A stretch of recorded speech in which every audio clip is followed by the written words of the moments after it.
متردد والله يختص برحمته من يشاء والله ذو الفضل العظيم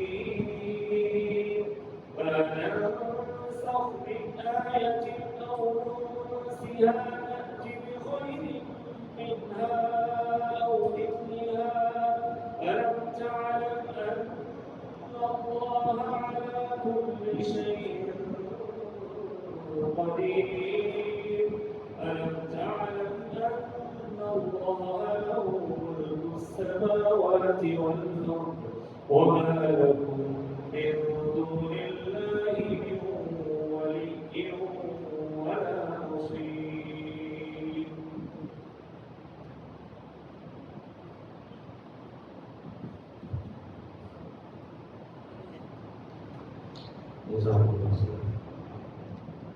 بسم الله والحمد لله والصلاة والسلام على رسول الله وبعد يا أيها الذين آمنوا اے وہ لوگوں جو ایمان لائے ہو لا تقولوا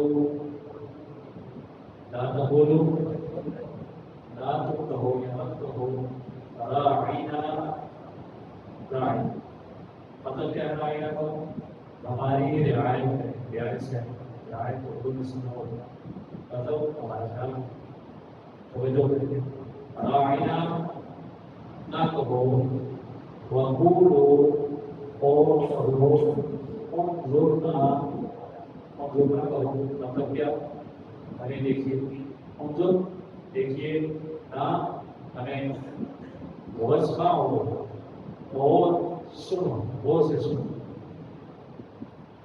یہ کس کو کہا کرتے تھے قوم میں آپ علیہ السلام کو میں سال کے سامنے رکھنا ہوں تاکہ آپ کو سمجھنا چاہوں آپ علیہ السلام کو رحمہ کہو کرنے کہو جو ہمیں دیکھیے بس ہوں اور ہم اپنا حکم دے رہے ہیں وہ سے سنو سنو گے تو بھولتے نہیں ولی کافرین اور کافروں کے لیے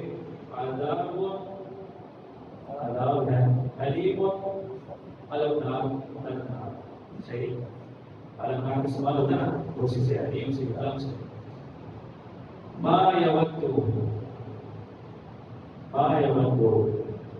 نہیں چاہتے الذین یہ یہود سے مبدل سے میں سوال کرتا ہوں مبدل نہیں چاہتے نہیں پسند کرتے الذین کفروا وہ لوگ جنہوں نے کفر کیا من اہل کتاب میں سے والمشرکین اور نہ ہی مشرکین کیا پسند کرتے ان یہ کہ ينزل نازل کیا جائے علیکم تم پر من خیر کوئی خیر کسی قسم کی کوئی خیر من ربکم تمہارے رب کی طرف سے واللہ اور اللہ رب العزت یختص خاص کر لیتا ہے برحمتہ اپنی رحمت سے من یشاء یا من یشاء جسے چاہتا ہے واللہ اور اللہ رب العزت ذو الفضل العظیم بڑے فضل والا ہے ذو والا الفضل فضل العظیم بڑا ذو الفضل العظیم بڑے فضل والا ہے ما ننسخ جو ہم منسوخ کرتے ہیں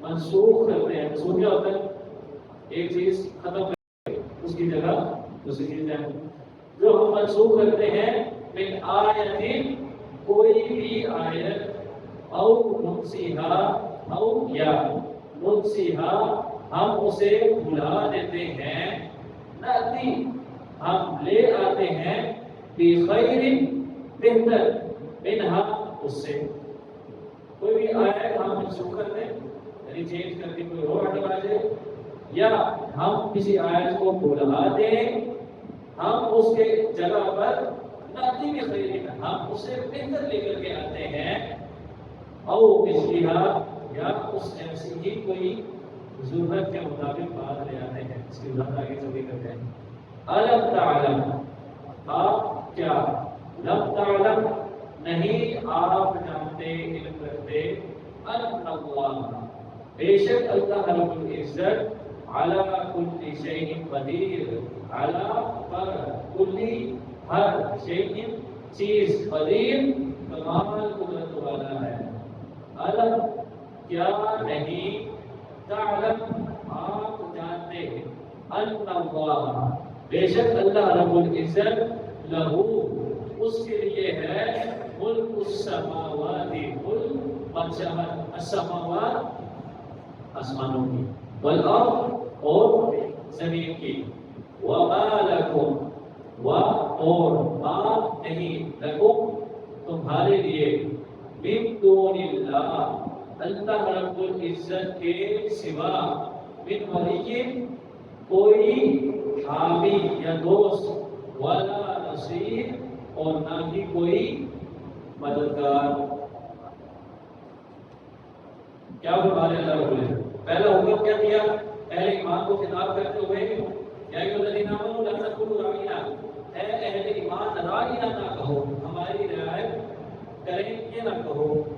آپ علیہ السلام کے آداب میں سے تھا کہ آپ علیہ السلام کے سامنے جو آیا جائے ادب سے آپ کو اتارا جائے اور ادب کے لیے صحابہ کرام کا کہا کرتے تھے راعینا ہماری رعایت کیجیے. یہود جن کے دلوں کے اندر دماغوں کے اندر بغض اناد شرارت کوڑ پہ بھری ہوئی ہے انہوں نے کیا کہنا شروع کر دیا. مفسرین نے یہاں دو باتیں کی جو یہود نے کی. ایک یہ کہ وہ کہتے تھے راعینا راعینا راعی کہتے ہیں چرواہے کو، تو وہ معاذ اللہ سبحانہ معاذ اللہ آپ کی گستاخی کرتے اور کہتے ہیں راعینا معاذ اللہ ہمارا چرواہا، یا وہ کہتے ہیں راعینا راعینا رونق سے اسم فاعل ہے اور رونق کس کو کہتے ہیں؟ احمد جو ہوتا ہے اس کو راعینا کہہ دیتے ہیں یا راعین کہتے ہیں. تو اس کو مخاطب کے لیے یا غائب کر کے حذف کر کے راعینت بناتے تھے اور مقصد کیا ہوتا کہ آپ اس السلام کو وہ اس لقب سے مقابلے کے جس کا معنی حکمت ہے. تو یہ گستاخی جب آپ کی حدود نے شروع کی اللہ رب العزت نے اس کا حل کیا. شرارت کا کوئی حل تو نہیں ہوتا، یہی ہوتا ہے کہ آپ اپنا داس تبدیل کر لیں. اللہ رب العزت نے مومنوں کو حکم دیا کہ اب تم راعینا کہنا چھوڑ دو جو کہ بہت پہلی بات تھی، لیکن آپ کو کیا کہو ہم جڑنا آپ کے ساتھ السلام کے ادب کو اختیار کرو، لیکن اس انداز سے کہ جڑنا ہمیں دیکھیں. واسمعوا اور آپ کی مجلس میں جب بیٹھو تو غور سے سنو، خود ہی اندازہ ہو جائے گا بات چیت کیا چل رہی ہے، خود ہی تم اس علمی مجلس میں شامل ہو جاؤ گے. والکافرین عذاب علیم اور یہ جو آپ علیہ السلام کی مستقبل کرتے ہیں اللہ رب العزت انہیں کافر کہتے ہیں اور ساتھ یہ اپنی وحی سناتے ہیں کہ ان کے لیے دردناک عذاب ہے. میں اعوذ بالذین کفروا کبھی بھی پسند نہیں کرتے کو کافر جو اہل کتاب میں سے ہیں اور نہ ہی مشرکین یہ پسند کرتے ہیں یہ کہ تمہارے اوپر کوئی خیر نازل ہو من ربکم تمہارے رب کی طرف سے. واللہ یختص برحمتہ من یشاء اور اللہ رب العزت اپنی رحمت کے لیے یا اپنی رحمت سے خاص کر لیتا ہے جن سے چاہتا ہے. اللہ یصطفی من الملائکۃ رسلا ومن الناس اللہ اپنے فرشتوں میں سے اور اپنے بندوں میں سے اللہ اپنے رسول اپنے پیغمبر چن لیتا ہے، پیغام بسا چن لیتا ہے. اللہ رب العزت نے یہاں پر نبوت کو اپنی رحمت سے تعبیر کیا. اللہ نے آپ علیہ السلام کو کسی سے خاص کیا؟ نبوت سے خاص کیا نا. اسی پر اعتراض تھا ان یہودیوں کو اور مشرکین کو یہ تھا کہ یہ ہمارے میں سے عام آدمی، یہ تو نبی تو وہ ہونا چاہیے کوئی سرداری نظام قبائلی نظام اس کا ایک ان کے اوپر اثر تھا کہ نہیں رسول تو ہوا ہے جس کی کوئی سنتا ہے، یہ تو عام آدمی رسول میں کیا ہم کیسے مانیں. ان کی سوچ تھی. اور جو یہود تھے انہوں نے جو اصلی بغض والا ہوا تھا یہ رسول تو ہمارے میں سے آنا تھا، اس وجہ سے تو اللہ فرما رہے ہیں اور بتا رہے ہیں ان کی صفت کہ یہ کبھی بھی تمہارے بارے میں خیر نہیں سوچتے، حتیٰ کہ اگر اللہ رب العزت تمہارے حوالے سے کوئی تمہارے اوپر اپنی رحمت کرنا چاہے تو ان کو وہ بھی پسند نہیں ہے. اور اللہ رب العزت فرماتے ہیں اللہ بہت بڑا والا ہے، اس کا جو مطلب ہے وہ نہیں. پھر فرما رہے ہیں ما نسخ من آیۃ او ننسیھا، کوئی بھی آیت ہم منسوخ کرتے ہیں یا اسے ہم بھلا دیتے ہیں، اس سے پہلے ہم لے آتے ہیں کہ اسے ایسے لے آئے. کیا مطلب ہے؟ اللہ رب العزت نے کچھ آیات اپنے قرآن کی نازل کی جو کبھی تو الفاظ کی منسوخ کر دی، جس طرح ہماری عائشہ رضی اللہ عنہا نے لذات کے حوالے سے کچھ آیات کا بیان کیا. اسی طرح جو شادی شدہ مرد اور عورت زنا کر لیتے ہیں ان کی سزا کا کی آیات اللہ رب العزت نے نازل کی، وہ آیات ہی اللہ رب العزت نے حذف کر قرآن سے ختم کر حکم باقی ہو. اور کئی دفعہ ایسا ہوتا ہے کہ نہ آیت رہتی ہے نہ حکم رہتا ہے. کئی دفعہ ایسے ہوتا ہے کہ آیت باقی ہوتی ہے اور حکم نہیں رہتا ہے. اس کی مثال بھی جائے گا تو زیادہ لگ جائے گا. تو اللہ رب العزت بات یہ سمجھانا چاہ رہے ہیں کہ یہود ان کے سوچتے کہ بھائی اللہ نے ایک بات نازل کیا پھر اللہ اس کو چینج نہیں کرتا. یاد رکھیے خبر کبھی چینج نہیں ہوئی. مائی بدل القول لدی، جو اللہ رب العزت نے کوئی خبر دی پہلے بھی ایمان دی کیا مستقبل دی وہ چینج نہیں ہوئی. حکم چینج ہوا، حکم چینج ہوا کہ بھائی پہلے اگر کوئی شادی شدہ عورت اگر کوئی خودداری کرتی ہے تو پہلے کہا کہ اس کو گھر میں بند کر دو جہاں تک اس کو موت آ جائے یا اللہ کوئی اور فیصلہ کر دے. اس کے بعد اللہ رب العزت نے کیا قوانین نازل کی کہ اس کو سنسار کیا جائے گا اور غیر شادی شدہ ہے تو اس کو کوڑے مارے جائیں گے. تو یہ اللہ رب العزت اپنے فیصلوں کو بہتر کر سکتا ہے یا وقت کی ضرورت کے مطابق ایک حکم اور اس کے بعد دوسرا حکم اللہ رب العزت نازل کر سکتا ہے.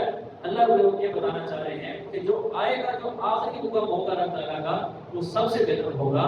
اللہ تعالیٰ اور اللہ رب العزت جو چاہے کرے اس کو کون پوچھنے والا ہے اور جس پر مدد رکھتا ہے.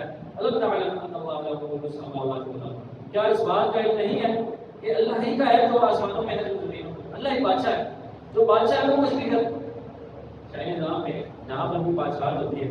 آپ کو پتا ہے کہ جو شاہ وقت ہے وہ کچھ بھی فیصلہ پوری بستی کو ایک دفعہ آپ نے گھر بنائے آپ کو اس سے جگہ بھی دیتے گھر بھی بناتے کہ خالی کرے کوئی آگے کوئی بات نہیں کر سکتا. کچھ بھی فیصلہ کرنا چاہیے وہی اس کو روک نہیں ملی. تو یہ تو دنیاوی بادشاہوں کی اور شاہوں کی مثالیں ہیں. جو شہنشاہ ہے جو بادشاہوں کا بادشاہ ہے جس کے آسمانوں اور زمین کی بادشاہ وہ تو ہر چیز پر قدرت رکھتا ہے. وہ کوئی بھی فیصلہ اپنا حکم تبدیل کرنا چاہے کر سکتا ہے.